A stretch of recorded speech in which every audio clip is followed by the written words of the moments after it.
본문의 위치가 어떤 상황이에요? 말씀의 가치가 또 한 번 우리를 새롭게 만듦으로 말미암아 옛사람을 버리고 새 사람으로 우리가 살아갈 수 있는 힘, 은혜, 능력을 우리에게 주신다라는 거예요. 그 모습이 어떠하냐? 두 주간을 통해서 감사가 끊임없이 넘친다. 더 나아가 나는 할 수 없는데, 내 감정과 생각은 할 수 없는데 무엇이 넘친다?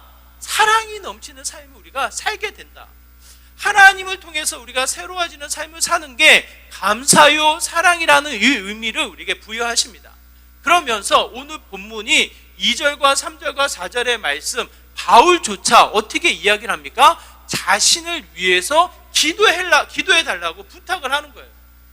그러면 여러분 한번 생각해 보세요. 새롭게 하시면서 그 새로운 옷을 우리가 지켜나가며 그 모습과 그 품위와 그 영광을 나타내는 또 하나의 방법, 또 하나의 어떠한 이 은혜가 무엇으로 나타나게 됩니까?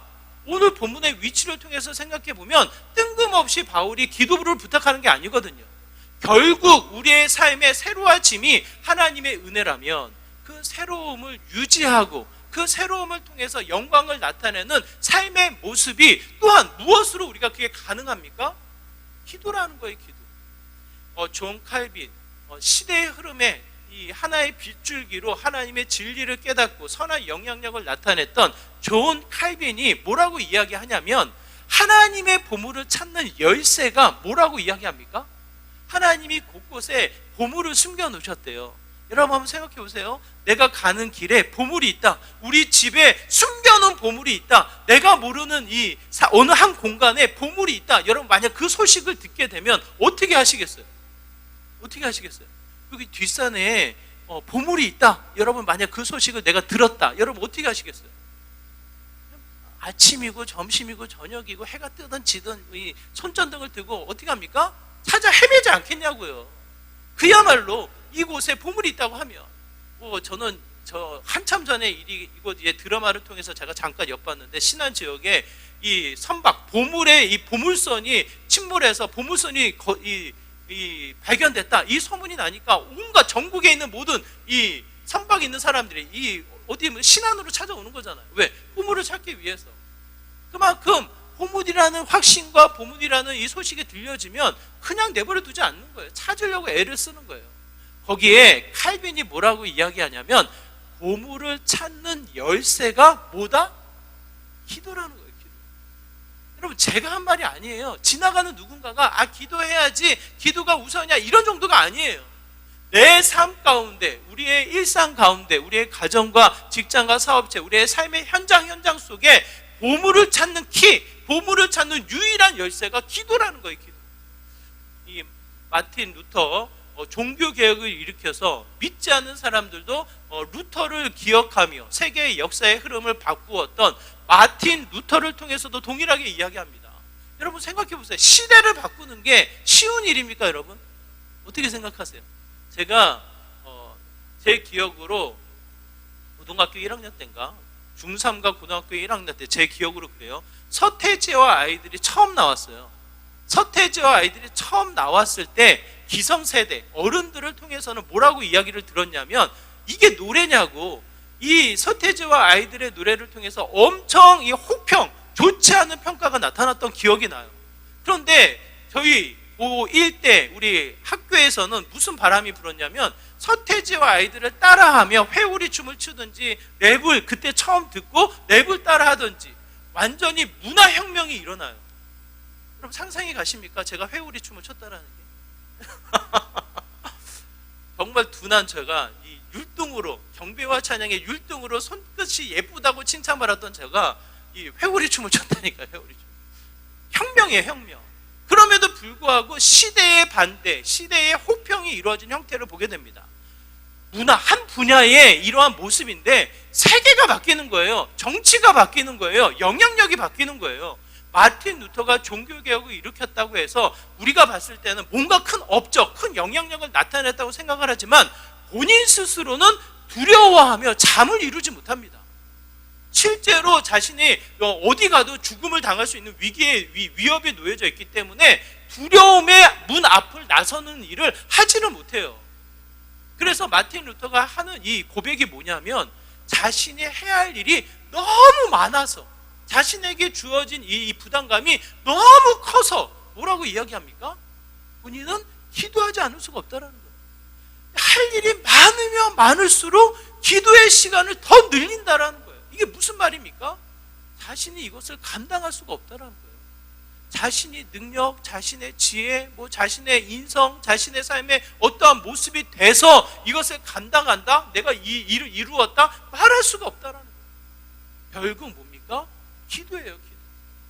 제가 여러분에게 자주 말씀드리는데 이 본문을 제가 볼 때마다 이 정도야? 하나님이 이 정도를 나를 사용하신다라는 거야? 그래서 이걸 나에게 주신 거야? 날마다 이 본문을 접할 때마다 제가 깜짝깜짝 놀라는 본문이에요. 요한복음 14장 우리 말씀인데요. 요한복음 14장 12절 14절. 여러분 가만히 한번 한자 한자를 이 마음에 새기면서 읽어보세요. 같이 읽겠습니다. 시작. 내가 진실로 너에게 이르노니 나를 믿는 내가 하는 일을 그도 할 것이요 또한 그보다 큰 일을 하리니 이는 내가 아버지께로 감이라. 너희가 내 이름으로 무엇을 구하든지 내가 행하리니 이는 아버지로 하여금 아들로 말미암아 영광을 받게 하려 함이라. 내 이름으로 무엇이든지 내게 구하면 내가 행하리라. 뭐라고 이야기합니까? 선명하게 우리에게 하시는 말씀이에요. 12절 누구보다 더 큰 일을 합니까? 그보다 큰 일을 하리니. 그가 누구예요, 여러분? 그가 누구예요? 14장의 문맥을 통해서 보여지는 말씀은 예수님이에요. 예수님보다 더 큰 일을 우리가 할 것이다. 지금도 했고 앞으로도 할 것이다. 제자들에게 하는 이야기이지만 제자들에게만 제한되어지는 이야기가 아니라 우리에게 믿는 예수 그리스도를 믿고 그 일을 내가 하고자 하는 우리들에게 동일하게 하시는 말씀이에요. 그러면서 하시는 말씀이 그 이름으로 무엇이든지 구하면 내가 아버지께로 갔고 그 아버지께로 간 이가 영광을 나타내기 위해서라도 어떻게 합니까? 그 일을 행하리라. 이게 오늘 14장의 말씀이에요. 그 말씀이 무엇으로 우리에게 이루어지는가? 뭡니까? 그 이름으로 구하라는 거예요. 무엇이든지 그 이름으로 구하면 그가 영광을 나타내며 예수님이 아버지께로 가 또 한 번 그의 일하심이 반드시 나타나게 될 것이다. 여러분 이 칼빈이 이런 이야기를 하는 거예요. 보물을 찾을 수 있는 유일한 기도라는 거예요. 기도. 그러므로 여러분 우리가 정말 우리의 최선, 우리 자녀들을 위해서, 우리 가정을 위해서, 우리가 섬기는 직장, 학교, 사업체 모든 일들을 위해서 우리가 할 수 있는 최선은 무엇입니까, 여러분? 뭐예요?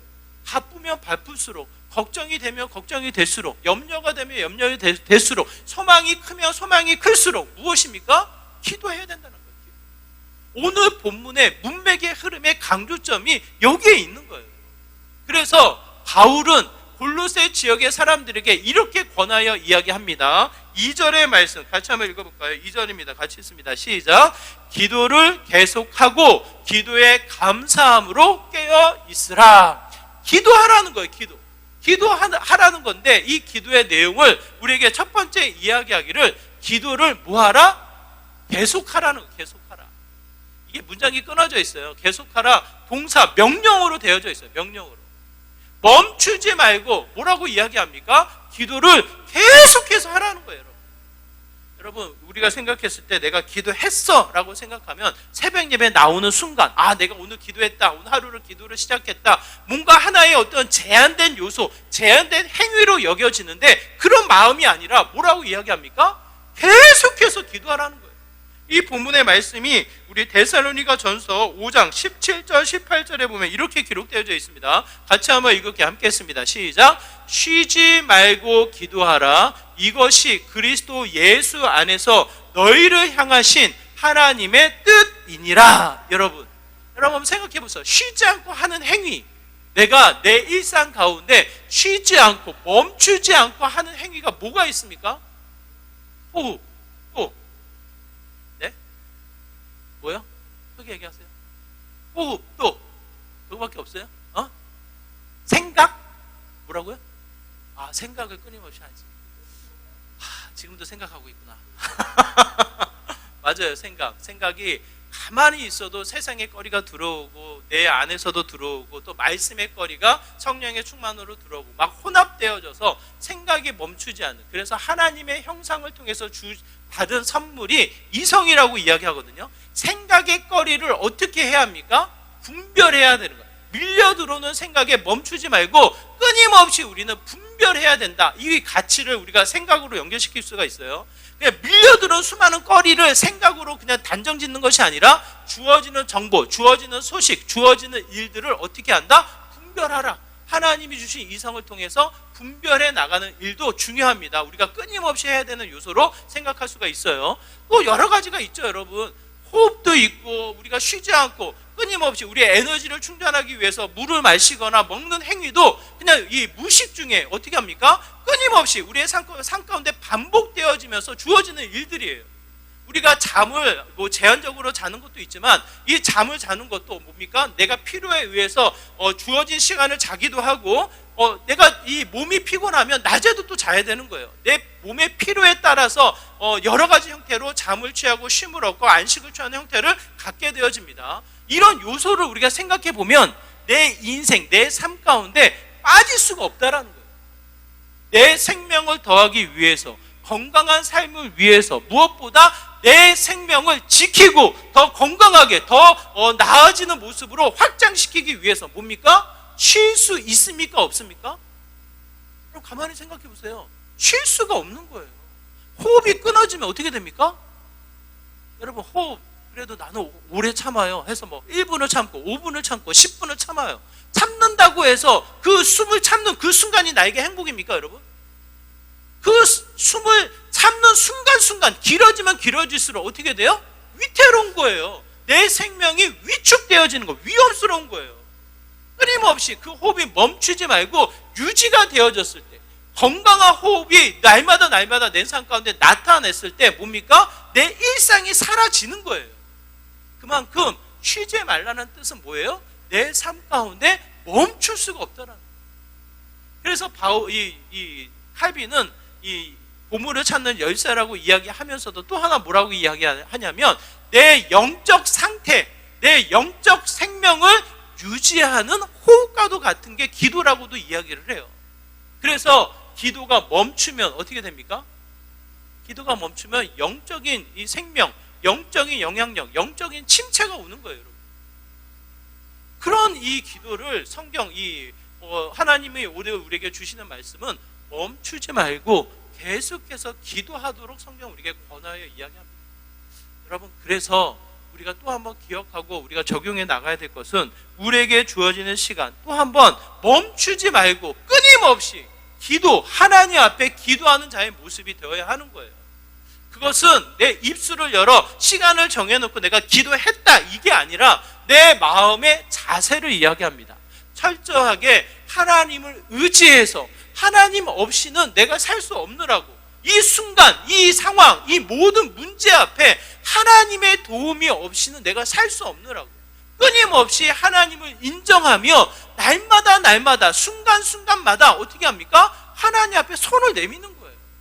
하나님 도와주옵소서, 영적인 충만을 더하여 주옵소서, 길이 되어주시고 진리가 되어주시고 생명이 되어주옵소서라고 날마다 어떻게 합니까? 기도하는 거예요. 저는 이 기도를 얘기할 때마다 생각나는 사람이 사무엘인데, 사무엘이 이스라엘 백성을 가리켜서 뭐라고 이야기하냐면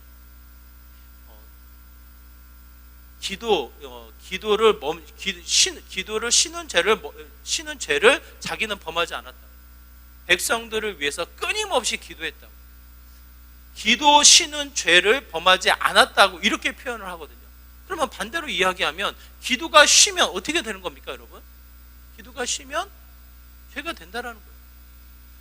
아까 우리 가은이가 생각의 거리가 밀려 들어온다고 했잖아요. 분별하지 않으면 세상의 근심, 세상의 화려함, 세상의 수많은 소식들이 우리의 영혼을 어떻게 합니까?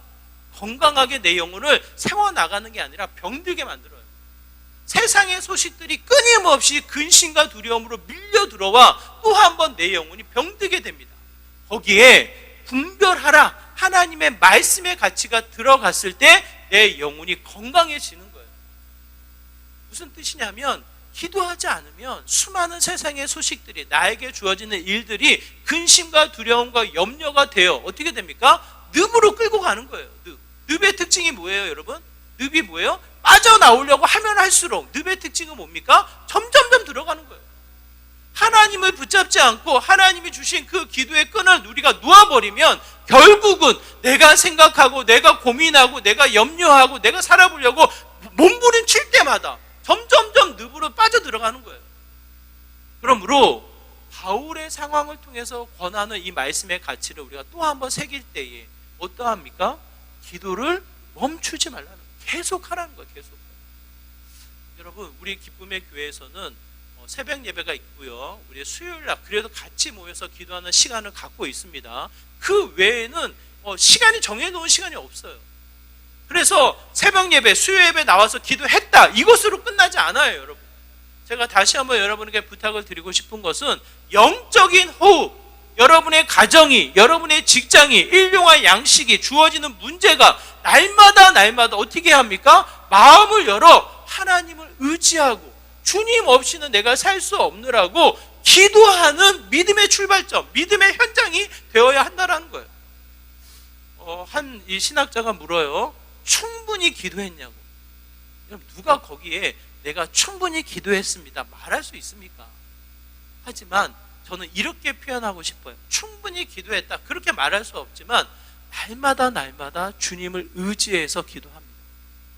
끊임없이 길을 걸을 때마다, 차를 타고 이동할 때마다, 내가 주어진 일을 할 때마다, 주어진 현장에 문제를 일으킬 때마다, 내 힘으로는 도저히 안 된다고 여겨지며 지쳐갈 때마다, 일이 너무나도 많이 주어질 때마다 어떻게 해요? 기도하는 거예요. 하나님의 뜻이 무엇입니까? 또 한번 길을 열어주옵소서, 도와주옵소서, 주님의 이 인도하심이 또 한번 선명히 나타나게 하여 주옵소서. 그러면 그곳이 하나님의 일터가 되는 거예요. 주님이 책임지는 믿음의 현장이 되는 거라고 저는 확신합니다. 그러므로 바울이 이렇게 이야기합니다. 기도를 계속하라. 이 기도를 계속할 때 반드시 우리가 잊지 말아야 할 것이 이와 같아요. 우리 다시 한번 2절의 말씀 같이 한번 볼까요? 2절입니다. 같이 읽습니다. 시작. 기도를 계속하고 기도에 감사함으로 깨어 있으라. 문장이 나눠져 있다고 했잖아요. 기도를 계속하라, 깨어 있으라. 어떻게 해요? 기도에 감사함으로 깨어 있어라. 이렇게 두 문장으로 되어 있는 게 오늘 2절이에요. 두 번째로 우리가 생각해 볼 수 있는 게 뭐냐면, 여러분, 기도를 할 때 기도의 내용, 기도의 제목이 무엇으로 많이 상당 부분 채워집니까, 여러분? 뭐예요? 주시옵소서잖아요. 주시옵소서. 이거 주옵소서, 저거 주옵소서, 이걸로 채워 주옵소서. 그냥 나의 부족함이, 나의 문제가, 나의 일들이 먼저 눈앞에 보이니까 그걸 가지고 기도하는 게 우리들의 모습이잖아요. 근데 여러분, 만약 주어진 상황으로 기도하면, 그 상황이 끝나고 나면 어떻게 됩니까? 우리는 어떻게 해요? 주어진 상황이 끝났어. 어떻게 합니까? 대부분의 사람들이 기도가 계속되지가 않아요. 기도가 멈춰버려요. 대표적인 예가 광야예요. 광야. 이 이스라엘 백성들 하나님이 광야를 출애굽시켜서 광야 땅으로 이끄셨는데, 이 출애굽하자마자 하나님을 찬양하며 하나님을 예배했던 이들이 시간이 지나고 나서 어떻게 됩니까? 먹을 것이 없다고 불평하며 원망하게 되어져요. 하나님이 만나와 메추라기를 통해서 그들에게 배를 채우십니다. 신비로운 하나님의 은혜로 그들에게 먹을 것, 고기를 하나님이 베푸시는데, 배가 부르자 또 어떻게 됩니까? 불평하고 원망하는 거예요. 마실 물이 없다고 또 불평하고 원망하는 거예요. 우리는 충분히 이해해요. 마실 물이 없으면 원망이 나오겠다, 이해되지만 하나님의 경험, 하나님의 역사, 하나님의 이 기적과도 같은 일하심을 경험한 이 순간 어떻게 됩니까? 이 감사가 사라진다는 거예요. 감사가. 주어지는 상황이 해결되어지면 뭐예요? 기도하지 않아요. 그게 광야의 이스라엘 백성이고 저와 오늘 우리들의 모습인 거예요. 근데 어떻게 우리가 계속 기도합니까, 여러분? 결국 기도는 뭐예요? 하나님과 나와의 관계예요. 일방적으로 나의 필요만을 요구하며 기도가 수단이 되어서 나에게 뭔가 이 문제를 해결하는 요술지팡이와 같은 요소로 요구하는 무슨 청구서를 내미는 그런 기도가 아니라 하나님과 나의 관계 속에서 뭡니까? 또 한 번 끊임없이 그 관계가 유지해 나가기 위해서는 어떻게 해요? 감사하며 하나님 앞에 깨어있는 믿음의 모습이 되어야 한다는 거예요. 거기에 우리가 이 수단으로 여겨서 나의 필요를 끊임없이 내뱉고 이야기하는 것이 아니라 먼저 감사로 하나님의 은혜를 덧입은 자로 기도할 수밖에 없다라는 거예요. 여러분, 누군가에게 은혜를 입으면 우리가 어떻게 합니까? 인간의 도리를 다하기 위해서 어떻게 해요, 여러분? 어떻게 해요? 저희 교수님이, 저는 굉장히 공감이 되고 그 말이 맞다고 생각을 해요. 최소한 밥 몇 번을 얻어 먹으면 목사님들 제발 목사 돼서, 이제 그때 전도사였으니까 목사가 돼서 밥을 사라는 거예요. 얻어 먹기만 하지 말라는 거예요. 그게 상식에 어긋난다라는 거예요. 인간의 관계 속에 얻어 먹기만 하고 성김만 받으면 결국은 목회자들이 상식을 잃어버리는 자가 된다고. 상식이 통하는 자가 돼서 베푸는 것을 섬김을 잘 받고 섬김을 어느 정도 받았으면 반드시 베푸는 자가 되라고 이게 교수님들이 우리에게 얘기를 하시거든요. 그 말씀이 저는 상당히 공감이 됩니다. 섬김을 받을 수도 있죠. 그래서 받고 너무 감사하죠. 그 받음으로만 끝나면 됩니까? 안 됩니까? 그 마음의 감사, 그 마음의 은혜가 있다면 또 나눠야 되는 거예요. 흘러보내는 게 또 하나의 역할이라는 거예요. 이 인간의 도리도 이런데 하나님과 우리의 관계 속에서 끊임없이 청구서를 내미듯 주시옵소서라고 요청을 하면 이 관계가 건강한 관계겠냐고요.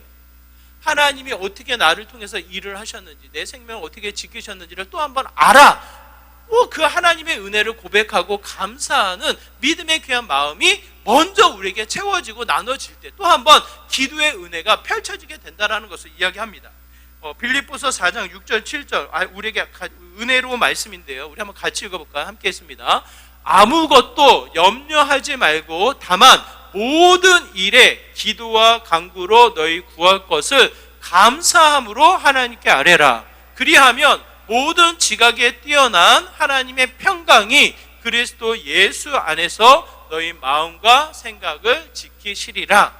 기도에 대한 확신, 기도에 대한 응답, 기도에 대한 열매의 이 핵심을 우리에게 잘 가르쳐주는 말씀인데요. 이 말씀의 과정에서도 기도의 이 기도하는 형식에 있어서 뭐라고 이야기합니까? 감사함으로 아뢰라는 거예요. 모든 일에 기도와 간구와 너희 구할 것을 하되 아뢰되 요청하되 기도하되 뭡니까? 감사함으로 아뢰라. 하나님이 어떻게 지금 이 순간까지 우리를 이끄셨고 앞으로도 어떻게 우리를 돌보실 것인지에 대한 확신을 가지고 날마다 감사하며 그에게 간구하는 기도하는 믿음의 모습이 된다라는 거예요. 그러므로 아침에 일어나서 하나님 생명 주셔서 감사합니다. 오늘도 할 수 있는 일을 주셔서 감사합니다. 오늘도 누구를 만나서 섬길 수 있는 은혜 주신 거 감사합니다. 이 반복되어지는 일들이 또한 안정감, 새로운 은혜를 기대할 수 있는, 새로운 일을 할 수 있는 안정감의 은혜를 주신 거 감사합니다.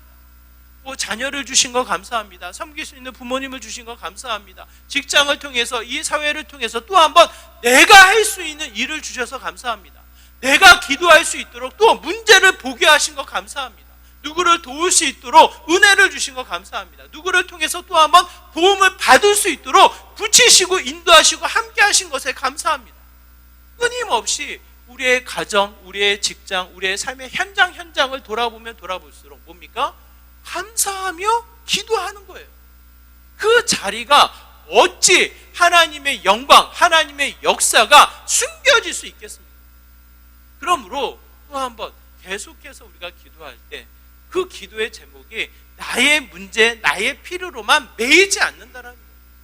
확장하여 주신 은혜, 그가 일하심을 보며 감사할 때 기도는 멈추지 않고 끊임없이 나타나게 되어집니다.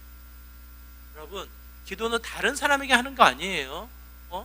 다른 사람을 강요해서 기도해라, 이렇게 기도하는 거야, 그걸 얘기하는 게 아니에요. 여러분, 1대1 하나님과 관계 속에 내 마음이 하나님을 고백하며 기도하는 거예요. 그러다 보면 그 삶이 어찌 빛이 안 날 수가 있겠냐고요.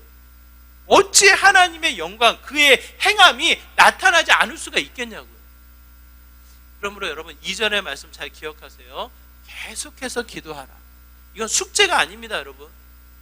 그냥 내 영혼이 살아가는 또 하나의 호흡처럼, 내 이 영혼이 살아가는 호흡처럼 끊임없이 날마다 기도하는 자의 모습이 되어야 하겠고, 그 자리가 감사로 채워질 때 깨어서 주변을 살펴 하나님이 주신 은혜를 보며 그 은혜를 고백해 나아갈 때 그 은혜를 아는 자가 더 소망하여 기도하는 자의 모습이 된다는 거예요.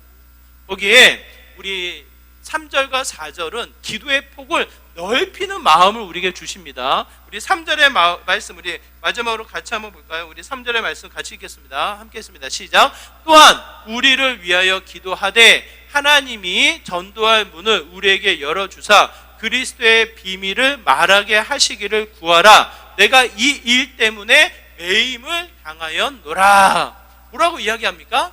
서로를 위해 기도하래요. 서로를 위해서 기도할 때 더 나아가 하나님 나라의 비밀이 나타날 수 있도록 기도하라는 거예요. 우리의 기도의 폭을 넓히라고 이야기합니다. 나의 기도의 제목으로 멈추지 말고 더 확장해서 서로를 관찰하며 서로의 필요, 서로의 염려, 서로의 근심을 가지고 같이 기도하라고. 더 나아가 그 필요로만 매이는 것이 아니라 뭡니까? 하나님 나라가 임하도록, 하나님 나라의 비밀이 선포되어지는 현장이 되도록 기도하라는 거예요. 저는 여러분, 제가 누차 여러분에게 반복해서 말씀드리지만 목회자에게 주어지는 축복, 정말 목사가 돼서 나는 이렇게 은혜로워, 이게 정말 빼놓을 수 없는 축복이야, 말할 수 있는 게 뭡니까? 뭐예요? 첫 번째, 말씀을 붙잡고 있다는 거예요. 싫든 좋든 말씀을 놓아버리면 됩니까? 안 됩니까? 왜 안 돼요? 말씀을 놓아버리면 대번 여러분이 알죠. 목사님 딴짓했구나, 이번 주 바빴구나, 대번 알죠. 말씀이 끊임없이 내 삶 가운데 적용되어지고 고민되어지고 말씀에 이 뭔가의 이 빗줄기가 비춰졌을 때 그래도 확신을 가지고 전할 수 있거든요. 물론 충분하지 않아요. 충분하지 않지만 그럼에도 불구하고 마음의 도전을 토해내는 게 설교라고 저는 생각을 하거든요. 그래서 말씀을 접하는 게 하나의 은혜라면 또 하나, 두 번째 은혜가 뭡니까? 기도할 수밖에 없다라는 거예요. 특히 온 성도들을 위해서 기도할 수밖에 없다라는 거예요. 저의 이 목회의 이제 본이 되시는 홍정일 목사님이 이제 저희들에게 앉혀놓고 하시는 말씀이, 자신은 500명까지는 기도를 했다. 500명이 넘어가니까 기도를 못 하겠다고. 그 사람의 그 가정의 이 가족들, 자녀들, 이 숟가락이 몇 개인지를 파악할 수가 없더라고. 그래서 500명이 넘어가면서 부목사들에게 새로운 담임처럼 그 교구의 성도들을 챙기고 돌보며 기도하라고 교구 사역을 시작했노라고 이 이야기를 하셔요. 그러면서 하시는 말씀이 맡고 있는 이 성도들, 맡고 있는 가정을 위해서 끊임없이 기도하라고 이야기하시거든요. 그 마음을 담아 여러분과 함께 하는 이 기쁨의 교회 목회가 저는 기도 사역이라고 생각을 해요. 그래서 끊임없이 여러분을 관찰하고 여러분을 알고 여러분의 이 일들을 제가 느낄 때마다 끊임없이 기도하게 됩니다. 거기에 그냥 여러분의 기도 제목, 여러분의 필요를 위해서도 기도하지만 확장해서 뭡니까? 하나님 나라가 임하게 하여 주옵소서. 세상 한복판에 놓여져 있는 직장이라 할지라도 또 하나의 매장이라 할지라도 그 현장이 하나님의 임재가 있고 하나님의 영광이 나타나는 믿음의 초소가 되게 해달라고. 세상이 모르는 하나님 나라의 비밀이 선포되어지는 믿음의 현장이 되게 해달라고 기도하는 거예요, 여러분. 여러분, 그것이 곧 저는 목회자의 축복이라고 여겨집니다. 그래서 요한복음 14장에 보면 아까 우리가 읽었던 대로 뭡니까? 무엇을 구하든지 그가 행하리라. 그 이름으로 구하는 무엇을 행하든지 구하든지 그가 행하리라. 그가 한 일보다 더 큰 일을 하리라. 하나님이 우리에게 주신 말씀이에요. 그게 저는 너무 신비롭고 너무 큰 소망이고 기쁨이고 설레임이에요. 그래서 여러분, 서로 기도하는 것, 서로의 필요를 위해서 기도는 하되 하나님 나라의 신비와 비밀이 선포되어지는 자리가 되는. 에베소서는 이렇게 이야기합니다. 에베소서 6장의 말씀, 에베소서 6장 18절 19절 우리 같이 읽을까요? 함께 했습니다. 시작. 모든 기도와 간구를 하라. 항상 성령 안에서 기도하고 이를 위하여 깨어 구하기를 항상 힘쓰며 여러 성도를 위하여 구하라. 또 나를 위하여 구할 것은 내게 말씀을 주사 나로 입을 열어 복음의 비밀을 담대히 알리게 하옵소서 할 것이니. 여러분, 이런 표현이 있어요. 자녀들은 서울로 보내라, 뭐 이런 표현이 예전에 있었잖아요. 물론 요즘은 청주로 보내라 이렇게도 얘기하는 것 같은데, 왜 서울로 보내라고 합니까? 왜 서울로 보내래요?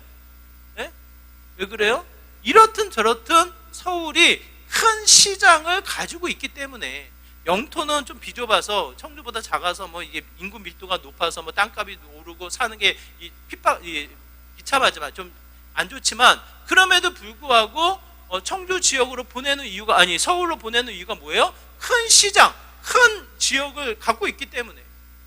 작은 지역에서 사는 것보다 큰 곳에 가야지 많은 것을 경험하고 더 자라나는 기회가 주어지니까 서울로 보내라, 이런 표현을 쓰잖아요. 여러분, 기도 제목도 마찬가지예요. 내 안에 갇혀져 있는 기도 제목으로만 기도하면 뭡니까?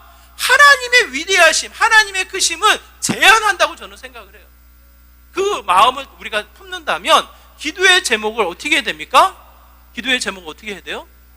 확장시켜야죠. 나의 기도 제목, 우리의 기도 제목, 우리 가정을 위한 기도 제목, 이 나라를 위한 기도 제목, 더 나아가 땅끝까지 이루어지는 하나님의 기도 제목으로 확장하여 서로를 위해 기도하고, 더 나아가 하나님의 신비, 그 일하심이 선포되어지는 믿음의 삶을 위해서 어떻게 합니까? 기도하는 거예요. 그 자리가 놀라운 하나님의 역사, 하나님의 신비가 펼쳐지는 믿음의 귀한 자리가 됩니다. 여러분, 여러분, 기도입니다. 여러분, 우리 2026년도 남은 시간, 여러분, 영적인 충만, 영적인 풍성, 영적인 영향력이 회복되어야 하지 않겠습니까? 여러분, 꼭 기억하셔서 오늘 본문의 위치를 생각하시고 주신 말씀을 구체적으로 쪼개서 여러분 마음에 새기세요. 기도 멈출 수가 없다. 정말 내가 바쁘면 바쁠수록, 내 일이 부담되면 부담될수록 기도를 계속하라. 계속 기도를 할 때 우리가 잊지 말아야 될 것, 나의 기도 제목으로만 멈추면 기도가 한계가 있는 거예요. 나의 고난, 나의 기도 제목으로 멈추면, 응답되면 기도는 멈춰야 되는 거예요. 거기에 감사함으로 깨어서 기도해라. 하나님이 주신 은혜, 하나님이 이끄시는 은혜, 하나님이 또 한 번 역사하신 그 은혜를 기억하며 감사로 깨어서 날마다 끊임없이 기도하라. 그 기도 제목을 나로만 멈추지 말고 서로를 위해서 기도하며 하나님 나라가 임하는 은혜를 기억하며 하나님 나라의 비밀을 위해서 기도하라. 그러다 보면 하나님의 크심, 하나님의 놀라운 역사를 경험하고 증거하는 믿음의 삶이 된다라는 거예요. 여러분, 이래도 기도 안 하시겠어요? 여러분, 여러분 꼭 새벽 예배, 수요 예배를 비롯해서 여러분의 허락되어지는 처소마다 날마다 기도를 통해 하나님의 큰 일, 하나님의 역사를 경험하고 증거하는 저와 여러분의 삶이 되시기를 주님의 이름으로 축원합니다. 아멘. 우리 말씀을 기억하시면서 함께 기도할게요. 하나님, 나의 영혼이 주신 말씀처럼 날마다 계속 기도하기 원합니다. 감사로 깨어 기도하기 원합니다. 서로를 또 한번 관찰하고 하나님 나라의 비밀이 더 선명히 나타나는 삶의 현장을 위해서 기도합니다. 하나님, 큰 역사를 더하여 주시고 기도를 통해서 또 한번 주님의 살아계심이 선포되어지는 믿음의 복된 삶이 되게 하여 주시옵소서라고 이와 같은 마음으로 함께 기도하며 나오도록 하겠습니다. 기도합니다. 하나님 아버지, 시간 한절한 마음으로 기도합니다. 하나님의 일하심이 또 한 번 큰 일로, 큰 역사로, 큰 행함으로 나타나는 믿음의 귀한 자리가 되기를 소망합니다. 하나님 일하여 주시고 깨닫게 하여 주시고 또 한 번 하나님의 일하심이 선포되어지게 하여 주셔서 하나님, 우리의 삶의 현장이 눈에 보이는 문제로만 멈춰있지 않기를 소망합니다. 어느 한순간에 기도했다라고 해서 내 스스로를 속이지 않기를 원합니다. 이 시간 우리의 영혼을 열어 깨어 하나님 앞에 날마다 기도하는 자가 되게 하여 주시고 감사로 주님 앞에 나아가게 하여 주시고 서로를 위한 기도가 하나님 나라 비밀, 하나님 나라의 역사를 증명해 나아가는 믿음의 귀한 자리가 되게 하여 주시옵소서. 일하여 주옵소서. 하나님의 역사, 하나님의 행하심이 선포되어지는 믿음의 가정, 믿음의 사업체, 믿음의 삶의 현장이 되게 하여 주시옵소서. 주님.